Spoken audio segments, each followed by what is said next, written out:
नमस्कार छात्रों, आज हम इयत्ता 10वीं विषय हिंदी के बारे में जानकारी लेंगे। जो 10वीं का 5वां पाठ है, गोवा जैसा मैंने देखा। इस पाठ के बारे में पहले हमने जानकारी ली है, तो आज हम उसके आगे का जो भाग है इसके बारे में जानकारी लेंगे। पहले का जो भाग था उसमें हमने देखा है कि लेखक विनय शर्मा जो इंदौर से जो गोवा एक्सप्रेस रेल से वह गोवा पहुँचे हैं, उनके साथ उनका परिवार है और उनके साड़ू साहब का परिवार भी उनके साथ आया था। वह गोवा आने के बाद बेनालियम बीच पर आए और वहाँ का जो माहौल है वह उन्होंने हमें समझाने की कोशिश की। वह बेनालियम बीच पर जो समुद्र है, उस समुद्र पर वह पानी में आनंद लेने लगे और बच्चे जो है वह किनारे पर जो रेत है उस रेत में अपना घर बनाने लगे। उस समय का जो वह दृश्य है वह दृश्य बहुत ही अलग है, अच्छा है, ऐसा लेखक यहाँ समझाते हैं। वहाँ का जो माहौल है उस माहौल में, उस दृश्य में लेखक हमें कहते हैं कि लहरों की आवाज़ के बीच, वहाँ की जो समुद्र की लहरें हैं, इन लहरों की आवाज़ के बीच पंछियों की टीं टीं टीं की आवाज़ें भी आपका ध्यान अपनी ओर खींच लेती है। अनेक सारे पंछी वहाँ पर है और वह इस प्रकार वह भी शोरगुल मचाते हैं या कुछ खाने के लिए वहाँ आते हैं। दरअसल यह पंछी लहरों के साथ बहकर आई मछलियों का शिकार करने के लिए किनारों पर मंडराते रहते हैं, लेकिन जब तेज हवा के कारण एक ही दिशा में सीधा उड़ नहीं पाते तो सुस्ताने के लिए वहां पर बैठ जाते हैं, ऐसा लेखक कहते हैं। और यह जो दृश्य है, ऐसे जो पंछी किनारे पर उड़ रहे हैं या एक ही दिशा में ठीक ढंग से उड़ नहीं पाते, तो वहाँ जो कुत्ते हैं वह कुत्ते इसी बात का इंतज़ार वह करते हैं। मौका मिलते ही वह उन पर झपट पड़ते हैं। जो पंछी है इन पंछियों पर वह झपट पड़ते हैं, उनकी शिकार करना चाहते हैं, उन्हें खाना चाहते हैं। और बेचारे कुत्ते का यह जो आक्रमण है या हल्ला है वह सफल नहीं हो पाता, उनकी सफलता कम ही होती है, ऐसा लेखक यहाँ कहते हैं। यह जो दृश्य है, यह जो नज़ारा है, पंछियों का बैठना, कुत्तों का दौड़ना और पंछियों का टीं टीं टीं कर उड़ जाना, यह दृश्य सैलानियों का अच्छा मनोरंजन करता है। इस प्रकार का दृश्य जो है वह लेखक हमें इस पाठ के माध्यम से यहाँ समझाना चाहते हैं। और ऐसे मौसम में जब शाम होने लगती है तो उसका वर्णन लेखक ने यहाँ किया है। इधर जैसे ही सूर्य देवता ने विदा ली वैसे ही चंद्रमा की चांदनी ने नहाकर समुद्र का नया चेहरा नजर आने लगा। शाम होते हुए जब सूरज ढलता है और शाम होने लगती है तो ये जो दृश्य है, यह दृश्य भी जो निसर्ग का दृश्य है या प्रकृति का जो दृश्य है वो बदल जाता है। जो समुद्र दिन में दिखता था, जैसे दिखता था, वैसे रात में वह अलग नज़ारा उसका दिखाई देता है। लेखक कहते हैं कि अब समुद्र स्याह और भयावह दिखने लगा। स्याह जैसे पेन की स्याही होती है काले रंग की, और भयानकता जो डरावना, ऐसा समुद्र और समुद्र का पानी दिखाई देता है, ऐसा लेखक हमें यहाँ समझाते हैं। आगे लेखक कहते हैं कि अगले दिन हमने बस से गोवा घूमने की योजना बनाई। दूसरे दिन, अब एक दिन यहाँ बीत गया, अब दूसरे दिन लेखक अब क्या करना है, कहाँ जाना है, यह जो योजना है, बेत है, वह समझाते हैं हमें। अगले दिन लेखक कहते हैं कि हमने बस से गोवा घूमने की योजना बनाई। वैसे घूमने फिरने के लिए यहाँ बाइक आदि किराए पर मिल जाती है। गोवा जो है एक पर्यटन स्थल है और यहाँ अनेक पर्यटक सैलानी आते हैं देखने के लिए, तो वहाँ उन सैलानियों को कहाँ भी अगर जाना है तो उन्हें मदद के लिए या इंतज़ाम के लिए उन्हें वहाँ पर जो बाइक है, बाइक मोटरसाइकिल किराए पर मिलती है। 2 घंटे 4 घंटे, 1 दिन 2 दिन, इस प्रकार से। तो वहाँ लेखक कहते हैं कि वहाँ बाइक भी किराए पर मिल जाती है और उन पर ही घूमने का मज़ा भी आता है। जो बाइक है, मोटरसाइकिल है, उस पर घूमना यह भी एक आनंददायी, ऐसा कहते हैं। लेकिन लेखक कहते हैं कि बच्चों के कारण हमने बस से जाना मुनासिब समझा। देखो, मुनासिब यानी योग्य कहेंगे, हम उसे ठीक कहेंगे। मुनासिब ये शब्द है, मुनासिब, ठीक या योग्य, सही, ऐसा भी हम कहेंगे। मुनासिब समझा कि मोटरसाइकिल, बाइक जो है वह किराए पर लेने के बजाय परिवार है और दूसरे भी उनके साड़ू का भी परिवार है, इसलिए वह बस से जाना ठीक समझते हैं, मुनासिब समझते हैं, ऐसा लेखक यहाँ बताते हैं। आगे लेखक कहते हैं कि यहाँ सी फूड की अधिकता होने के कारण, यहाँ गोवा में सी फूड की अधिकता होने के कारण शाकाहारी पर्यटकों को सुस्वादु भोजन की समस्या से भी दो चार होना पड़ता है। बहुत महत्वपूर्ण बात है। गोवा समुद्र किनारी स्थल है, पर्यटन स्थल है और बहुत ही महत्वपूर्ण है, लेकिन वहाँ की जो अच्छाई भी है और बुराई नहीं कहेंगे हम उसे, कुछ कमियां है, वो कमियां भी है। हमें पता है कि इंसान जो है वह शाकाहारी और मांसाहारी है। शाकाहारी जो मांसाहार नहीं करता, इसीलिए वहाँ का जो अन्न है, जिसे यहाँ सी फूड ऐसा कहा है, सी फूड जो अंग्रेजी शब्द है। सी का मतलब समुद्र, फूड अन्न, सी फूड समुद्री अन्न, जिसे हम ज्यादा से ज्यादा मछली कहेंगे, समुद्र से मिलने वाली। तो ज्यादा से ज्यादा वहां सी फूड अधिक होता है, ऐसा लेखक कहते हैं। लेकिन शाकाहारी लोग मछली नहीं खाते, इसलिए उनको, इन पर्यटकों को, शाकाहारी पर्यटकों को सुस्वादु भोजन नहीं मिलता। जो भोजन की समस्या, इसके लिए उसे दो चार होना पड़ता है। दो चार होना मुहावरा है, देखो, दो चार होना, इसका अर्थ है जूझना, परेशानी का सामना करना, परेशान होना, आसानी से नहीं मिलना, आसानी से नहीं मिलता तो ढूंढना पड़ता है, परेशान होना पड़ता है। इसे लेखक ने कहा है दो चार होना पड़ता है। इस प्रकार यहाँ सी फूड का जो महत्व है वह महत्व बताया है। समुद्री इलाका होने के कारण, सभी और समुद्र ही समुद्र होने के कारण वहाँ जो सी फूड है अधिक वहाँ मिलता है, उसका महत्व है। इसीलिए शाकाहारी लोगों को दो चार होना, भोजन के लिए दो चार होना पड़ता है, ऐसा लेखक कहते हैं।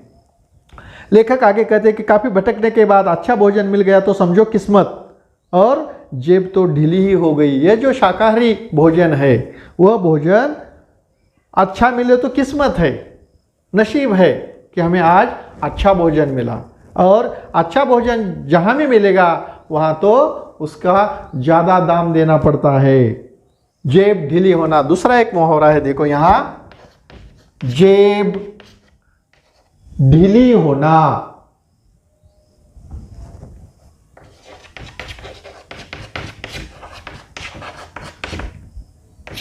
जेब, खिस्सा जिसे हम कहेंगे मराठी में, हिंदी में जेब, जेब ढीली होना, ज्यादा खर्च होना, ज्यादा पैसे देने पड़ते हैं, ज्यादा खर्च होता है। इस प्रकार शाकाहारी लोगों के लिए यहाँ थोड़ी सी परेशानी होती है। यह समस्या लेखक को पहले ही पता थी, लेखक शाकाहारी हैं, उन्हें पता थी, इसलिए लेखक कहते हैं कि हम अपने रिसोर्ट के सूट में ही, उपलब्ध किचन में ही भोजन करते थे। तो लेखक अब सबसे पहले अंजुना बीच चले जाते हैं। लेखक गोवा के बारे में या बीचों के बारे में जानकारी देते हैं कि गोवा में छोटे बड़े करीब 40 बीच हैं। देखो, बहुत बीच है, 40 बीच। इस प्रकार छोटे और बड़े ऐसे 40 बीज है, लेकिन जो प्रमुख है वह 7 या 8 ही है। लगभग 40 और प्रमुख जो है वह 7-8 है ऐसा कहते हैं। उसमें महत्वपूर्ण है अंजुना बीज। 7-8 प्रमुख है, उसमें एक है अंजुना बीज। यह जो अंजुना बीज है यह नीले पानी वाला है, पथरीला, बहुत ही खूबसूरत है। इसके एक और लंबी सी पहाड़ी है जहाँ से बीच का मनोरम दृश्य देखा जा सकता है। देखो यह जो अंजुना बीच है, यह बीच इस प्रकार से इसका वर्णन लेखक करते हैं कि यह नीले पानी वाला और पथरीला है और खूबसूरत दिखाई देता है, और इसके बाजू में लंबी सी यह पहाड़ी भी है ऐसा लेखक कहते हैं। और वहाँ से यह बीच बहुत ही सुंदर दिखाई देता है। समुद्र तक जाने के लिए थोड़ा नीचे उतरना पड़ता है। नीले पानी काले पत्थर पर पछाड़ खा जाता है और पानी ने काट काट कर, यह जो पत्थर है इन पत्थरों पर यह जो लहरें आती है वह लहरें जोर से आती है और इस पानी से इस पत्थरों को काट दिया जाता है, तोड़ दिया जाता है। पानी ने काट काट कर इन पत्थरों में कई छेद कर दिए हैं, जिससे ये पत्थर कमज़ोर भी हो गए हैं ऐसा लेखक यहाँ कहते हैं। हम जहाँ भी ऐसे बीच पर जाते हैं तो हमें यह दिखाई देता है कि ये जो बड़े बड़े पत्थर है, इन पत्थरों को यह जो बड़ी बड़ी लहरें हैं वह लहरें धड़कती है, और वो धड़कने के कारण वह पत्थर हर रोज या सदा के लिए ये क्रिया घटती है, इसीलिए पत्थर कमज़ोर होते हैं। साथ ही समुद्र के काफ़ी पीछे हट जाने से कई पत्थरों के बीच में पानी भर गया है। इसमें वहाँ काई ने अपना घर बना लिया है।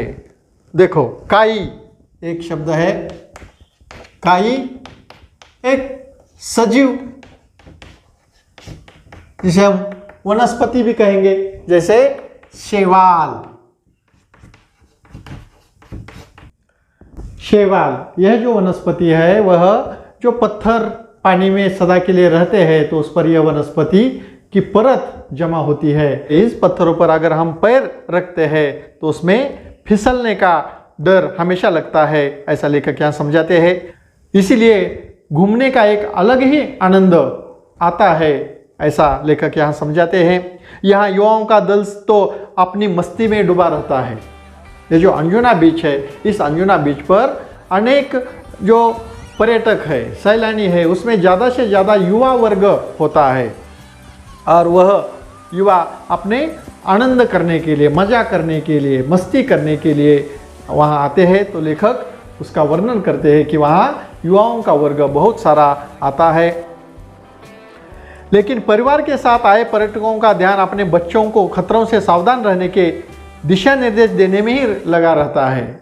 जो युवा वर्ग है वो अपने ही मज़ा मस्ती करते हैं, लेकिन जो पर्यटक, जो सैलानी अपने परिवार के साथ, बच्चों के साथ आए हैं तो उन पर एक जिम्मेदारी होती है कि अपने परिवार को संभल कर दिखाना है, लेकर जाना है। ऐसी जिम्मेदारी यहाँ परिवार के साथ आए जो पर्यटक है उनको रहती है ऐसा लेखक कहते हैं। लेखक कहते हैं कि मैंने देखा कि समुद्र किनारा होते हुए भी ये बेनालियम बीच तथा अंजुना बीच का अपना अपना सौंदर्य है। ये जो महत्वपूर्ण ऐसे दो बीच है। शुरू में लेखक बेनालियम बीच पहुँचे और वहाँ का जो नज़ारा है, दृश्य है, वो हमें समझाने की कोशिश की, समझाया।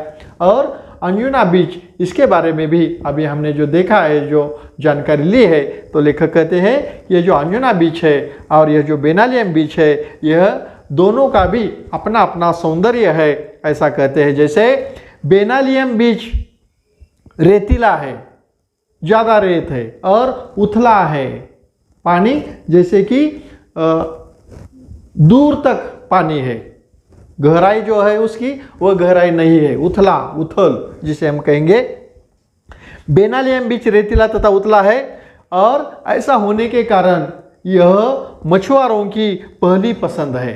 लेखक हमें समझाते कि यहाँ बहुत सारे जो मछुआरे हैं उन्हें यहाँ से मछलियाँ पकड़ना बहुत आसान होता है, इसलिए उनको यह पहली पसंद है ऐसा लेखक कहते हैं। यहाँ सुबह सुबह की बड़ी मात्रा में मछलियाँ पकड़ी जाती है, बहुत सारी मछलियाँ इस जो बेनालियम बीच है इस बीच से पकड़ी जाती है, ऐसा लेखक कहते हैं। इतनी सारी मछलियाँ जो मछलियाँ ज़्यादा से ज़्यादा पकड़ने के बाद मज़े की बात यह है कि यह सारी मछलियाँ स्थानिक बाज़ारों में ही बेची जाती है। स्थानिक गोवा का जो बाजार है, बाजार, वह उसे स्थानिक बाजार ऐसा कहा। बाहर जाना, निर्यात आयात जिसे हम कहेंगे, निर्यात नहीं होती, वहाँ पर ही सब वह बेची जाती है, ऐसा लेखक कहते हैं। यह एक महत्वपूर्ण बात है। स्थानीय बाज़ारों में ही वह बेची जाती है, इनका निर्यात बिल्कुल भी नहीं होता। वहाँ सारी जो मछलियाँ पकड़ी जाती है वह गोवा के बाज़ार में, गोवा में ही उसे बेचा जाता है और बेची जाती है। लोग वहाँ ज़्यादा से ज़्यादा यह मछलियाँ खरीदते हैं, गोवा के लोग। और वहाँ जो आए पर्यटक भी जो है वह यह मछलियाँ ही वह खाते हैं। इस प्रकार यहाँ की मछली, गोवा की जो मछली है वह मछली बाहर, गोवा के बाहर नहीं जाती, निर्यात नहीं होती, ऐसा लेखक कहते हैं। इसके विपरीत अब यह जो हुआ बेनालियम बीच के बारे में, अब अंजुना बीच के बारे में लेखक जानकारी देते हैं कि इसके विरुद्ध यह अंजुना बीच है। अंजुना बीच गहरा और नीले पानी वाला है। देखो, जैसे बेनालियम बीच था, रेतीला था और उतला था, लेकिन यह जो अंजुना बीच है, यह अंजुना बीच गहरा और नीले पानी वाला है। ऐसा यह जो दृश्य है, इसका महत्व है इस अंजुना बीच का। इसीलिए यहाँ बॉलीवुड की पहली पसंद है। अंजुना जो बीच है वह बॉलीवुड की पहली पसंद है। यहाँ कई हिट फिल्मों की शूटिंग हुई है। देखो, लेखक ने ये जानकारी ली है और हमें बताना चाहते हैं कि हमारा जो भारत देश है, इस भारत देश में एक सबसे महत्वपूर्ण जो एक व्यवसाय जिसे हम कहेंगे, उद्योग जिसे हम कहेंगे, वह है फिल्म बनाना। और ऐसी अनेक फिल्में, ऐसे ये जो गोवा का सौंदर्य है, प्रकृति का नज़ारा है, यह नज़ारा इन फिल्मों के माध्यम से यह फिल्म बनाने वाले हमें दिखाते। इसलिए अनेक फिल्मों की शूटिंग इस गोवा के अंजुना बीच पर हुई है, ऐसा लेखक कहते हैं। दोनों बीच व्यावसायिक है, जैसे बेनालियम बीच और अंजुना बीच दोनों बीच व्यावसायिक है, पर मूल अंतर व्यवसाय की प्रकृति का ही है। निसर्ग जो है, इस निसर्ग का ही वह जो है इस प्रकार व्यवसाय में उसका अंतर्भूत करते हैं, ऐसा कहा है। इसके बाद हम लोग दिन भर पणजी शहर देखते रहे, ऐसा लेखक कहते हैं। अब अंजुना बीच के बारे में जानकारी देखने के बाद वह अब जो दिन भर है वह जो पणजी शहर है, जो गोवा की राजधानी है, यह राजधानी देखने के लिए वह चले गए, ऐसा कहते हैं। बाद में और शाम के समय 4 बजे 5 बजे जो नज़ारा है, बीच का नज़ारा, वह बहुत ही आनंददायी होता है, प्रसन्न वातावरण होता है। तो और बाद में वह फिर बीच पर, हर एक को बीच पर जाना पसंद आता है देखने को। इसीलिए फिर शाम को लेखक और उनके साधु साहब या परिवार कलिंगवुड बीच पहुँचे। अब तीसरा बीच है, देखो, जो महत्वपूर्ण 7-8 बीच है उसमें बेनालियम बीच, अंजुना बीच। अब यह जो तीसरा बीच है उस बीच का नाम है कलिंगवुड बीच।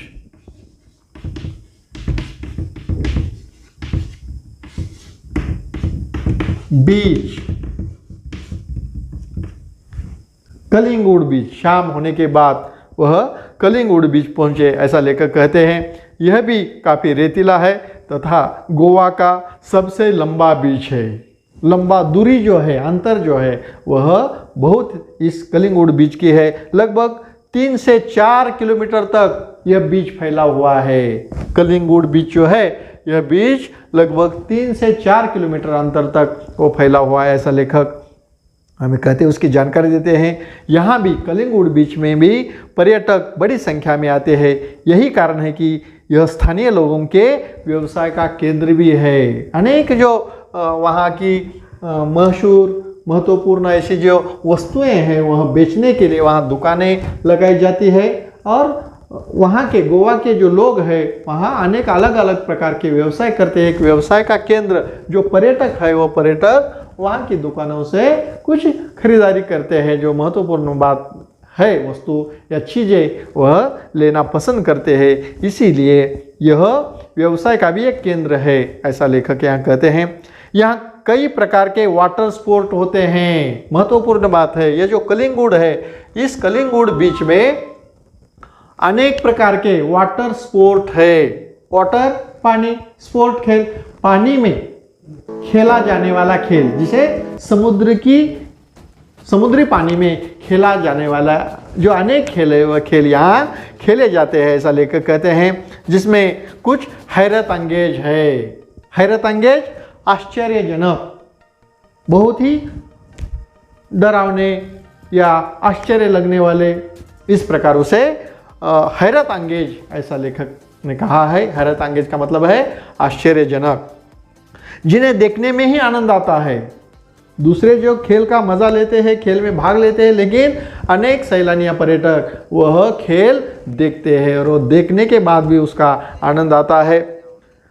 लेखक कहते हैं कि आप भी ऐसे खेलों को आजमा सकते हैं, खेल खेल सकते हैं, ऐसा कहा है। लेखक ने कहा कि मैंने भी अनेक खेलों में वहाँ हिस्सा लिया, लेकिन सबसे अधिक रोमांच पैराग्लाइडिंग में ही आया। देखो यह जो दृश्य है, इस दृश्य में पैराग्लाइडिंग जो है, उस पैराग्लाइडिंग जो है वह लेखक उस पैराग्लाइडिंग का आनंद लेते हैं। उसमें वह और उनकी बीवी जो है वो दोनों एक साथ इस प्रकार उसका आनंद लेते हैं और उसके बारे में यहाँ जानकारी देते हैं। इस पैराग्लाइडिंग में काफ़ी ऊंचाई से ऊपर जाता है और ऊपर से यह जो सारी समुद्र की जल राशि है, पानी ही पानी, जल राशि, यह जल राशि देखना बहुत ही विस्मयकारी है, आश्चर्यकारक है। इतना सारा पानी, डर लगता है, आनंद भी है और डरावना महसूस होता है, ऐसा लेकर कहते हैं। उतना ही भयावह वो भी दिखाई देता है। दूर दूर तक पानी ही पानी, जिधर देखो उधर पानी ही पानी है। तेज हवा, रस्सियों से हवा में लटके हम। लेखक कहते हैं कि यह जो पैराग्लाइडिंग है यह इस प्रकार ऊपर उस पर उन्होंने पकड़ा है रस्सी से और यह नज़ारा देख रहे हैं, इसमें डर भी लगता है, ऐसा लेखक कहते हैं।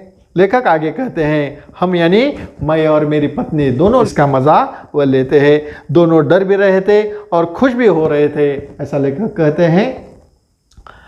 डर इस बात का कि छूट गए तो समझो गए, बहुत ऊपर वह गया है और रस्सी के सहारे से उसको उन्होंने पकड़ा है।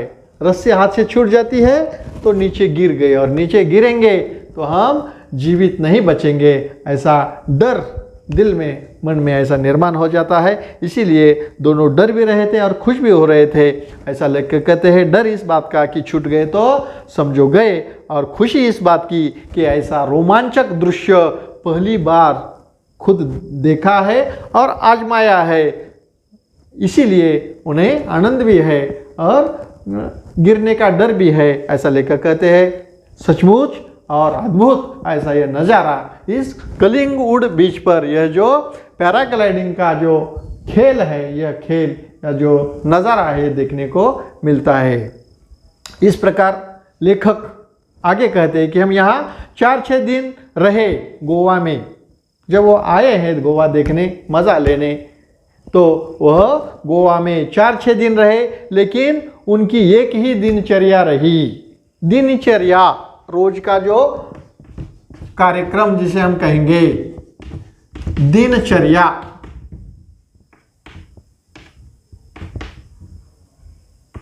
रोज का काम, रोज का काम, दिनचर्या। सुबह उठना है, आगे लेखक ने यहाँ बताया है कि सुबह उठना, जल्दी उठना, फटाफट नाश्ता करना और दिन भर घूम फिर कर थक कर शाम को रिसोर्ट आकर थकान मिटाने के लिए पूल में तैरना। देखो इस प्रकार जो दिनचर्या है इसमें लेखक ने इस दृश्य में बताया है हमें कि सुबह जल्दी उठने के बाद जो नाश्ता करना है और दिन भर घूमना फिरना है, देखना है, मज़ा लेना है और थक कर जब शाम को अपने होटल में, रिसोर्ट होटल में आते हैं तो वहाँ का जो पूल है, पानी है, वहाँ जो पानी का जो उसे पूल ऐसा कहा है, उस पूल में मज़ा लेना या फिर वहाँ स्नान करना है, पूल में तैरना है, ऐसा लेकर कहते हैं, जिससे जो भी थकावट है वह थकावट दूर हो जाती है। एक दिन कोलवा बीच पर हमने बोटिंग का आनंद भी लिया। अब और एक बीच लेखक यहाँ बताते हैं, जो बीच का नाम है कोलवा बीच। लेखक कहते हैं कि अगले दिन हमने कोलवा बीच पर बोटिंग का भी आनंद लिया। पानी में जो ऐसी चलने वाली बोट, उसे बोटिंग ऐसा कहा है। अनेक बोट का जो बोट चलाने वाला है वहाँ बोट में अनेक सैलानी को बिठाता है, उससे पैसा जो है वो चार्ज लेता है और सागर में घुमाकर लाता है, दूर बीच में समुद्र के अंदर लेकर जाता है। और ये जो नज़ारा है, ये दृश्य है, देखने के लिए अनेक पर्यटक उत्साही हो जाते हैं, आनंद लेते हैं। इस प्रकार लेखक कहते हैं कि कोलवा बीच पर बोटिंग का भी आनंद लिया। यहाँ हमने डॉल्फिन मछलियाँ देखी। देखो डॉल्फिन मछलियाँ, ये जो है सागर में किनारे भागों में ऐसी ये डॉल्फिन मछलियाँ दिखाई देती है। हमें भी आनंद है और बच्चों को तो बहुत ज़्यादा आनंद है ऐसी डॉल्फिन मछलियाँ दिखने के बाद।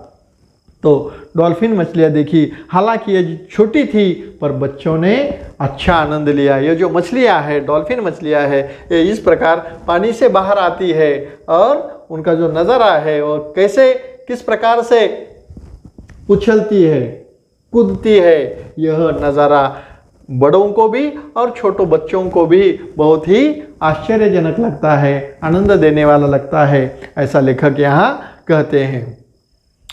इस प्रकार यह जो बीच है, इन बीचों के बारे में, जैसे बेनालियम बीच है, अंजुना बीच है, कलिंगुड बीच है और कोलवा बीच के बारे में भी लेखक ने जानकारी दी।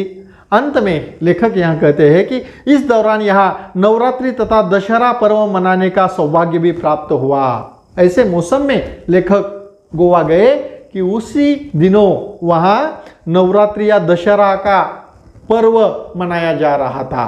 पर्व त्योहार, पर्व का मतलब है त्योहार, त्योहार सन जिसे हम कहेंगे दशहरा, यह जो त्योहार है, इस ऐसे मौसम में लेखक गोवा गए थे तो वहाँ की जो नवरात्रि है,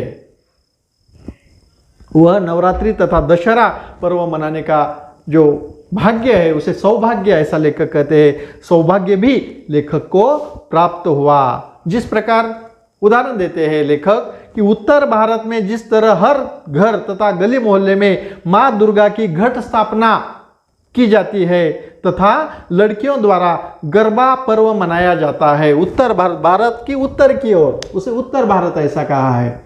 अपने पूरे भारत देश में इस प्रकार अनेक अलग अलग त्योहार है और वह किस प्रकार से मनाया जाता है ये भी अलग अलग है। तो यह जो दशहरा हमें तो पता है, तो दशहरे के इस पर्व पर यह नवरात्रि जो उत्सव है, ये उत्सव इस प्रकार है कि माँ दुर्गा की पूजा की जाती है, घट स्थापना की जाती है और ऐसे मौसम में उसका आनंद लेने के लिए उत्तर भारत में का जो एक माहौल है, जो दृश्य है, वो दृश्य ऐसा है कि वहाँ की लड़कियाँ द्वारा गरबा खेला जाता है। गरबा पता है आपको? गरबा खेल का एक नाम है, नृत्य का नाम है। खेल मतलब नृत्य, और यह गुजरात का लोक नृत्य है गरबा।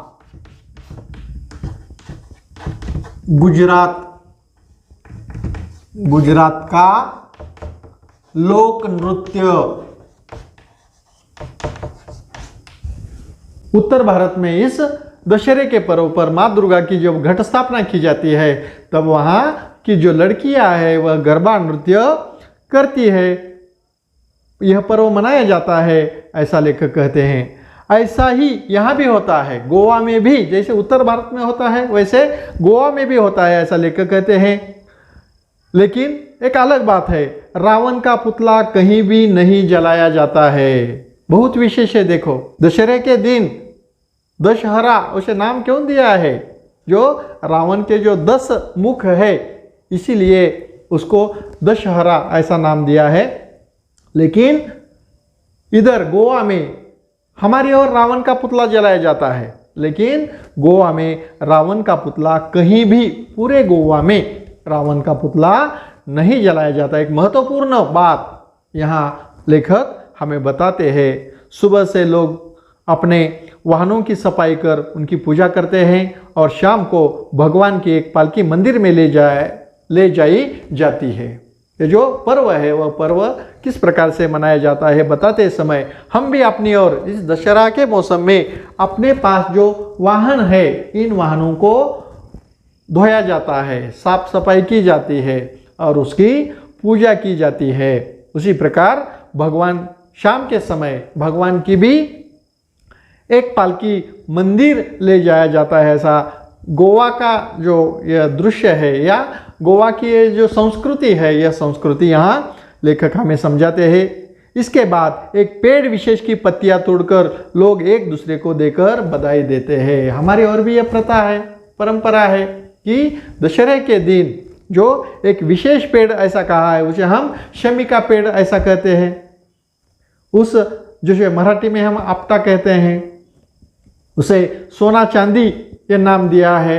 और यह हमसे जो बड़े हैं, बुजुर्ग हैं, उनको हम यह देते हैं और उनके पैर छूते हैं या उनका आशीर्वाद पाते हैं। इस प्रकार एक दूसरे को देकर बधाई देते हैं, ऐसा कहा है। सबकी अपनी अपनी सांस्कृतिक परंपरा है। लेखक यहाँ कहते हैं कि यह जो पर्व है गोवा में किस प्रकार से मनाया जाता है, उत्तर भारत में किस प्रकार से मनाया जाता है, अपने महाराष्ट्र में किस प्रकार से मनाया जाता है। यह एक ही त्यौहार है, लेकिन उसका जो परंपरा है वह अलग अलग है। जैसे महत्वपूर्ण बात है कि रावण का पुतला गोवा में जलाया नहीं जाता। एक महत्वपूर्ण संदेश लेखक हमें इस पाठ के माध्यम से देना चाहते हैं।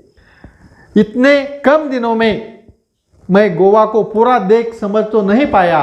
लेखक हमें समझाते कि गोवा जाने के बाद यह जो यात्रा वर्णन लेखक ने यहाँ किया है उसमें वह कहते हैं कि इतने कम दिनों में मैं गोवा को पूरा देख समझ तो नहीं पाया, इतना जरूर समझ गया कि पश्चिम फैशन और सभ्यता ने रचा बसा होने के बावजूद यह जो गोवा राज्य है, यह राज्य पश्चिमी फैशन, पाश्चात्य देश, पाश्चात्य संस्कृति, हमें पता है गोवा पर इतिहास जो है कि उसमें अपना भारत देश आज़ाद होने के पहले जो अनेक यूरोपीय राष्ट्रों ने हमारे भारत पर आक्रमण किया था, उसमें गोवा पर पोर्तुगीजों की सत्ता थी, पोर्तुगीजों का वर्चस्व था। इसीलिए वहाँ पर उनकी हुकूमत होने के कारण वहाँ की जो फैशन है या परंपरा है या संस्कृति है उसमें पश्चिमी फैशन का मिलाप हुआ है और वहाँ की जो सभ्यता है वह अलग है, अपने भारत की अलग और वहाँ की अलग। इसमें लेखक समझाते हैं कि गोवा का जो विशेष है, महत्व है, वह समझाते हुए कहते हैं कि पश्चिमी फैशन और सभ्यता में रचा बसा होने के बावजूद भी गोवा यह राज्य भारतीय संस्कृति को पूरी तरह से आत्मसात किए हुए है। देखो पूरे अपने देश की संस्कृति, भारतीय संस्कृति, उसको भी गोवा ने अपनाया है, स्वीकार किया है। गोवा अपना ही है, अपने देश का राज्य है, लेकिन उस पर पश्चिमी फैशन या सभ्यता का असर होने के बाद भी वह अपने भारतीय संस्कृति को उन्होंने छोड़ा नहीं है, अपनाया है, स्वीकार किया है। एक महत्वपूर्ण बात गोवा के बारे में लेखक हमें समझाते हैं। पर्यटक फैशन के रंग में कुछ देर के लिए भले ही स्वयं को रंग कर चले जाते, पर्यटक पूरे भारत के या विदेशी पर्यटक भी वहाँ आते हैं और कुछ पल के लिए, कुछ क्षण के लिए, कुछ समय के लिए वहाँ आनंद लेते हैं, स्वयं को वहाँ रंग कर चले जाते हैं। लेकिन स्थानीय लोग अपनी संस्कृति परंपरा की उंगली आप भी पकड़े हुए हैं। संस्कृति की जो एक संस्कृति को पकड़ कर रखा है कि वह उन्हें जो भारतीय संस्कृति है इसको उन्होंने नहीं छोड़ा है। ऐसा महत्वपूर्ण वर्णन यहाँ इस पाठ के माध्यम से लेखक विनय शर्मा ने गोवा जैसा मैंने देखा, गोवा जो शहर है या राज्य है, वहाँ पर्यटन के हेतु वहाँ गए और वहाँ का जो माहौल है गोवा का जो महत्व है वह समझाने की कोशिश की। हमें भी इस पाठ के माध्यम से, पाठ पढ़ने के बाद हमें ऐसा महसूस होना चाहिए कि हमें भी गोवा देखना है। गोवा जो हमने सीखा है या लेखक ने हमें समझाने की कोशिश की है, वो खुद गोवा जाकर देखना चाहिए और वहाँ की जो परंपरा है, वो संस्कृति है, वो हमें देखना है, आनंद लेना है, मज़ा करना है। पर्यटन का जो मज़ा है वो अलग ही है, ऐसा लेखक ने इस पाठ के माध्यम से हमें समझाने की कोशिश की। धन्यवाद।